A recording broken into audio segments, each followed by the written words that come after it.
Welcome to Merschman Seeds Cup of Joe. On this episode, we discuss weeds and stink bugs in the field. Ben talks about how to prevent them from affecting your yield, when to take action, and the most effective modes of action to use. The trait platform debate and yield data has been settled. We discuss the article of the EPA fining Nutrien in Kansas for Dicamba misuse incidents. Hi, this is Joe Merschman, and welcome to Merschman Seeds Cup of Joe. If you're watching or listening by podcast, welcome. Today we have Turk, and we also have Ben. So Ben, you've got a lot of papers there. I know you got something on your mind. Yeah, I kind of wanted to touch on weeds just a little bit. You know, that's one of the things that we are thinking about with supply chain shortages and those areas out in the field that may have been problem areas where skips may have happened.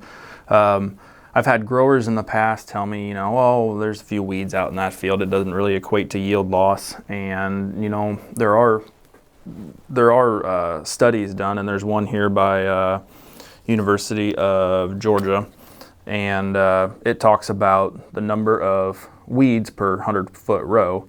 And if you have the weeds that they targeted here are cocklebur, giant ragweed. Both those are pretty similar in size. Pigweed and lamb's quarter are pretty similar in size, and then morning glory or velvet leaf.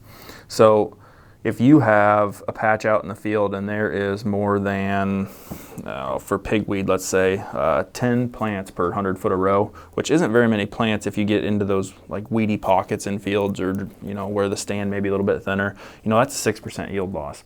6% adds up pretty quick, and in some of those areas of the field where, you know, you may have had a few weeds last year, the combine spread, they got worse, the weed control didn't work very well, you know, you could have a lot higher number than that, and you should be able to see that on your yield monitor. But this is a real data, and I thought it pointed out very nicely on like how the size of the weed, the structure of the weed can affect the different how fast you can lose yield when it comes to these. So the morning glory and velvet leaf, you know, if you have 32 plants per foot a row, it's a 6% yield loss on that one. The giant cocklebur and the giant ragweed and cocklebur, it's, you know, 6 plants per foot a row is per 100 foot of row is a 6% yield loss. So I'll have that chart up there so that the guys can see what we're talking about. The other thing that I found interesting, we're gonna talk about chemical programs just a little bit at a higher level, but Georgia and states in the South have a tough time with weed resistance the way it is because of either the cotton acres or the amount of heat that they have, that the weeds continually can have a lot more generations of growth down there. And one of the key things that we have preached in the past and that the universities are really starting to preach is metribuzin. Mm-hmm. And that metribuzin in the mix as part of your pre is really, really important to control as an additional mode of action, because we don't see a lot of resistance to that class of chemistry. That's definitely something that, whether it be tank mixed, and most of if you're looking at like an Authority product or a Fierce product or a Valor product, a lot of the times it's notated by MTZ in the end. That's when you know you have a metribuzin product that company feels they have it at a rate that they feel is an effective rate. So metribuzin is extremely important. If I had to make my my recommendation on pre's, this one comes from Ag PhD from some of the listening, and I tried this one out on a green bean patch that we actually had for our employees here on site. Is you want to have a yellow, and the two yellows are Turk, you might have to help me. It's Treflan and Prow, right? Mm-hmm. So you want to have a yellow in the mix at an effective rate based off of your organic matter. You want to have a metribuzin in the mix, and then you want to have a PPO at a standard rate, whether that be your Valor or Authority product, or Spartan is another name for Authority there. Those three in the mix work really, really well to get the effective modes of action, and the ones that a lot of people are missing right now are the yellows. Yeah, and they still work pretty good. Yep, the problem with Treflan is you have to incorporate. If you're in a no-till situation, you run with Prowl or a generic Prowl or something along those lines. So those are all really important. Something else that caught my eye a couple weeks ago, and I set it on my Cup of Joe pile for when it worked out, is this article that Larry Steckel, Dr. Steckel out of University of Tennessee had. He was talking about the two different Extend the two different popular trait platforms, Extend Flex and Extend versus Enlist, and with statistical significancy, Liberty or glufosinate with 2,4-D is the most effective post option. They went in and they did some, let's spray 2,4-D and glyphosate, or 2,4-D twice versus the 2,4-D and glyphosate together, and it didn't matter how they did the mix. In two separate studies replicated, they show that the 2,4-D glufosinate is the absolute best application. So if weeds are an issue, if you want really good control, and it's going to be a more expensive approach, whether you're up north or you're down south, the 2,4-D and Liberty is going to be the most effective option for us. Well, based on that Georgia study, Ben, how much weeds are knocking your yields back, it probably makes sense to go the more expensive route, because in the long run, it's the lowest cost. So your pre-approach and then your post-approach, you should have a pretty bulletproof program. Yes. Yep. I see both Tennessee and Illinois confirmed resistance to Dicamba this week as well. And that's one of the reasons that I think they were doing some of this testing, because the Dicamba and Roundup together, the Dicamba by itself, the two applications of Dicamba, they're trying to figure out what the best way to make that trait platform work. And they're just not quite as successful as two really effective modes of action. And that's something that you need to start thinking about too. If you want this to work on your farm long term, the only way that you can make it work is zero weed tolerance. You have to have a zero tolerance for weeds out in the field, because dead weeds don't put on seed. Mm-hmm. So, weed bank control. Well, that kind of leads us into this yield debate, which, we're seeing the competition, talking about a 4 bushel advantage on their trait platform over the Enlist E3 platform. And Skip Long, he works in production in the field, and he likes to run numbers and stuff. And he looked at the Iowa State and also University of Illinois preliminary here just right before we recorded this session. And it's still boiling down. If you average up all the Extend Flex products and you average up all the Enlist E3 products, there is really no difference in yield. In other words, the trait platform has nothing to do with the yield potential. So it's back to what we've known for eons, is that you pick the soybean variety based on your soil type, your environment, your limiting factors, not a trait platform based on yield.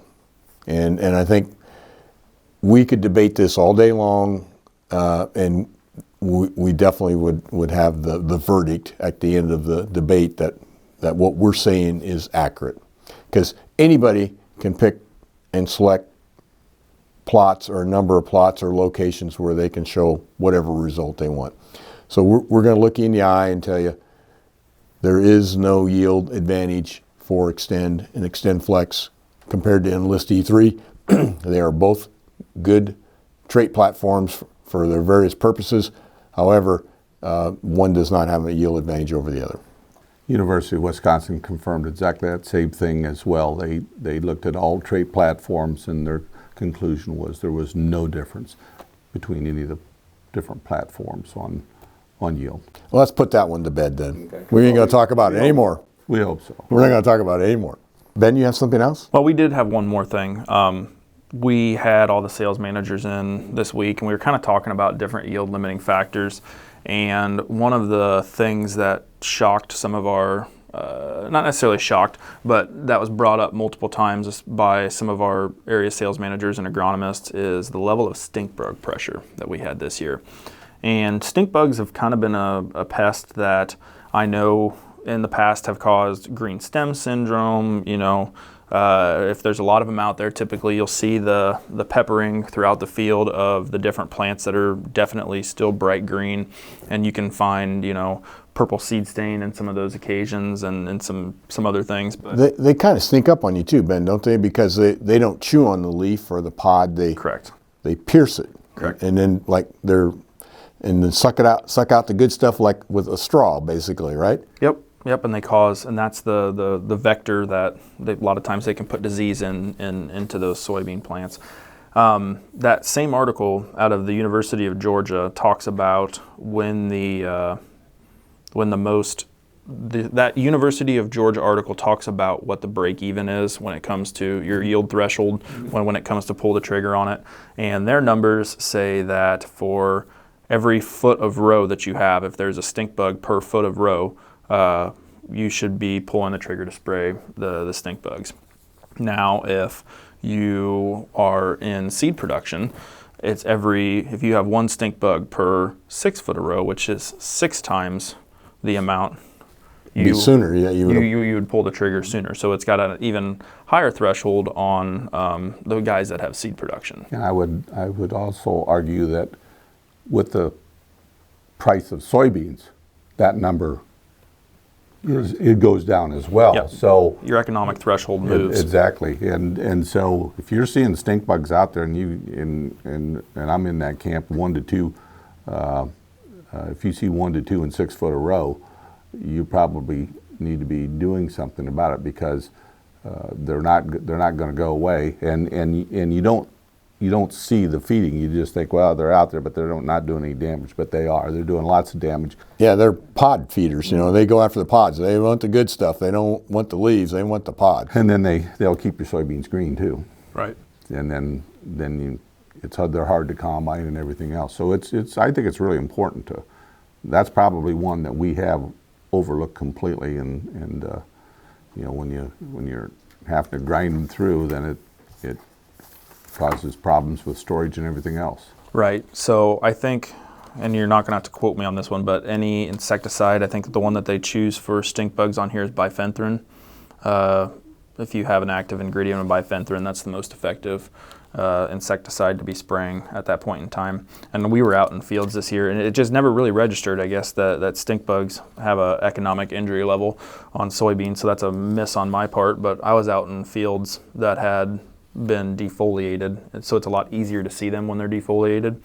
They could darn near pick you up and fly you out of the field for you, because it was just clusters of them, and they're everywhere. More in our southern environments where we saw them, and our inspectors were reporting high levels of stink bugs. So put a big red flag up, and we start researching it and looking into it, and this is why we're talking about it today. Yep.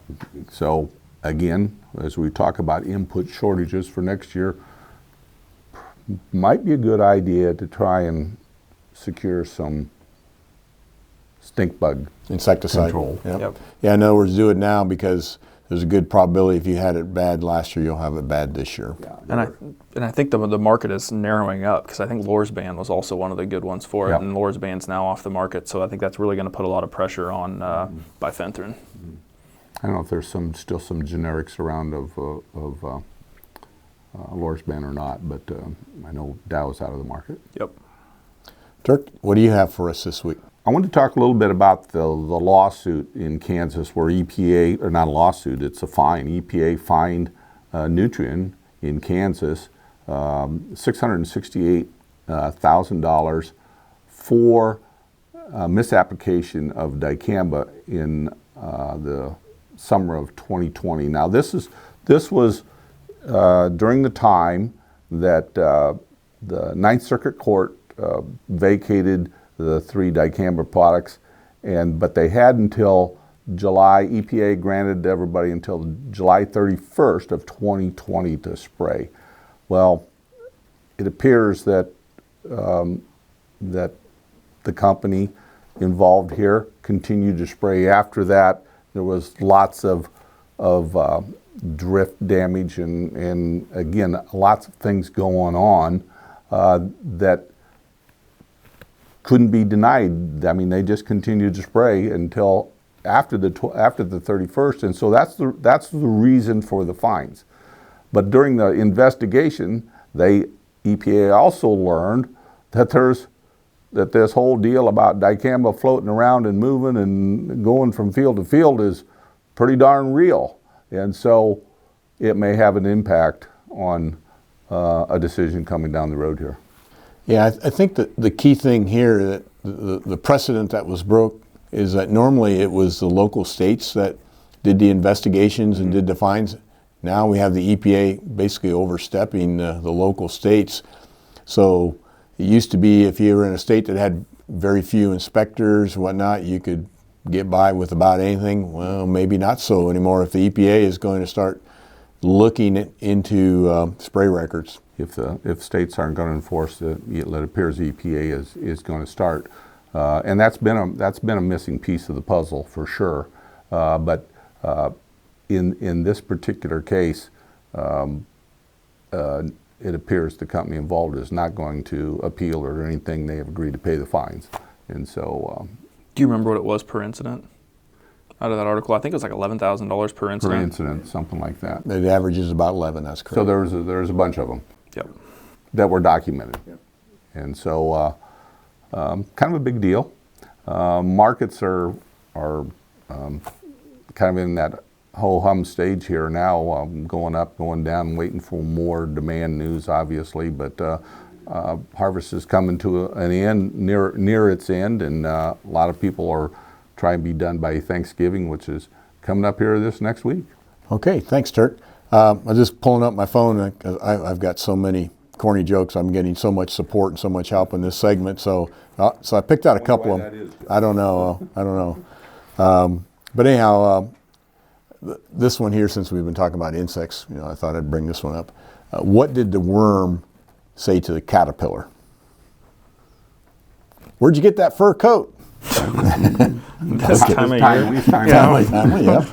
Well, this one's titled Best Medicine. Okay.